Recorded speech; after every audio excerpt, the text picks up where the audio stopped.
Hello everyone, good morning and welcome back to Sports Today. So obviously yesterday was a very eventful day in the world of Test cricket. The India-Australia match went right down to the wire, and Australia currently, as we speak at this very moment, in the process of chasing down the runs required to actually make the series 2-1. But beyond that as well, a lot has been happening in the world of sports, so we figured we'd catch up with you guys, talk about a few of the things that would be happening in the world of sport whilst you were catching up on some of that all-important rest. So without further ado, let's just get down to it. First off, you have Waugh, who's actually said that he's rather surprised at the fact that, Virat Kohli hasn't gotten 100 in so long. But he wasn't saying it necessarily in a bad way. What he said was that if you're looking at his form in recent time, whether it be in white ball cricket, ODI cricket specifically, even if you have been watching him during the test matches, he's looked good. And at times, what he's really lacked is a little bit of luck. At least that's what Waugh's feeling is, that, he's been applying himself really well. Then that one really good ball is coming, dismissing him. And he does feel that maybe, just maybe, he is due a big one soon enough. Although he did go on to say that it is really stunning that a player of his caliber has gone as long as he has without 100 in Test cricket. Sticking to, of course, the Test match, yes, ahead of after day 2, you had Umesh Yadav come out to the press conference, and he had a rather interesting thing to say about, getting wickets on what he termed lifeless Indian tracks. He said that, look, obviously as pacers, you'd want some assistance on the track, but we know we don't normally get that. But that just makes any wickets that we get just that much better. It just gives you a much better feeling. He's saying, especially, seeing the stumps cartwheel on a track like this, well, it just gives you no better feeling. It's always, you're working really hard for your wickets, but that's our job as, bowlers. We have to go out there, get wickets, regardless of whatever kind of conditions we are presented with. Now, sticking to the Border Gavaskar Trophy, but looking at things from an Australia perspective, former Australian captain Ricky Ponting is of the opinion that Warner's Test career may very well have already been ended. Now, Ponting was of the opinion that maybe Warner should have actually retired after, the Test series against South Africa. He got to his 100th Test, got a double 100. Said that that was probably the height, and that should have been where he called time on his Test career. So he said that, once you reach a certain age as a player, and if your form starts dipping very slightly, the knives are going to come out for you if you aren't scoring consistently. And unfortunately for Warner, at least in Ponting's opinion, he said that runs are currency for a batsman. He just doesn't have those right now.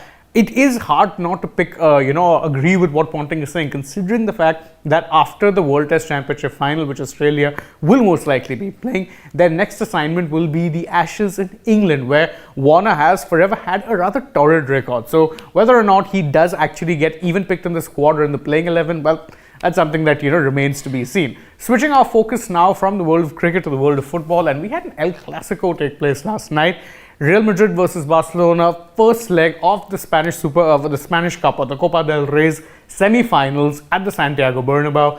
Barcelona ran out 1-0 winners, courtesy of all things an own goal. Now, 1-0 doesn't seem like a lot, but when you factor in that the next match is in the Camp Nou, and also the fact that Real Madrid this year have rather been running second best to Barcelona, you could very well say that, well, the Copa del Rey final spot is pretty much Barcelona's, barring, of course, a massive comeback win by Real Madrid. That being said, Real Madrid are known for getting comeback wins, so what do we really know? In less good news for Barcelona, they have been told by this La Liga president Javier Tebas that they cannot, in fact, be signing any new players come the summer of 2023. That is, of course, down to La Liga's rather strict financial fair play and sustainability rules, which, according to which, and what Tebas said was that Barcelona right now will need to actually move on a few players because they're running in negatives as per where it is they need to be budget-wise. So until they reach a positive or even break even, they cannot possibly be looking to add any more players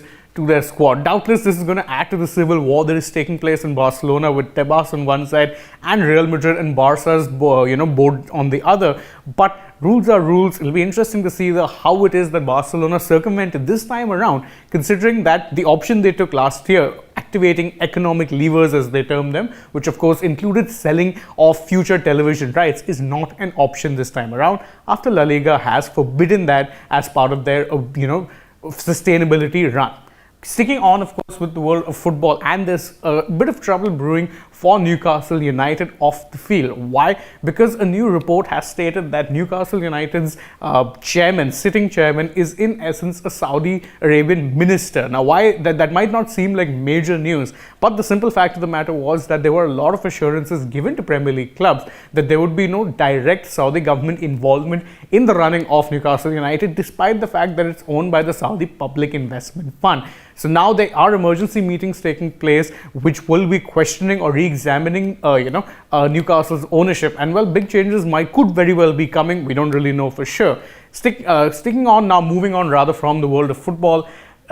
Seven-time Formula One world champion Lewis Hamilton is of the opinion that Mercedes are going to be starting the season opening Bahrain Grand Prix on the back foot. He said that the progress that the team have made is pretty good, but he still fears that they will be slightly behind the curve of their main rivals, Red Bull and Ferrari. Of course, that has been corroborated, or at least that has been evidenced by how it is that Mercedes did in testing. They're rather up and down time. It's worth noting to see how it is that they end up making their comeback as it is that the season goes on, or if they can in fact make a comeback. Last bit of news for you guys, Novak Djokovic has continued his perfect start to the 2023 season. He's now 15-0 in all of his matches, and he's made it to the finals of the Dubai Duty Free Tennis Championship semis. So again, two steps away now from another title, and hard to look beyond Djokovic, even though he's entering what should be the twilight of his career. And that's it from us on this particular edition of the Morning Update. Thank you guys so much for joining us. Again, if you enjoy the work that we put in over here, please don't forget to like this video,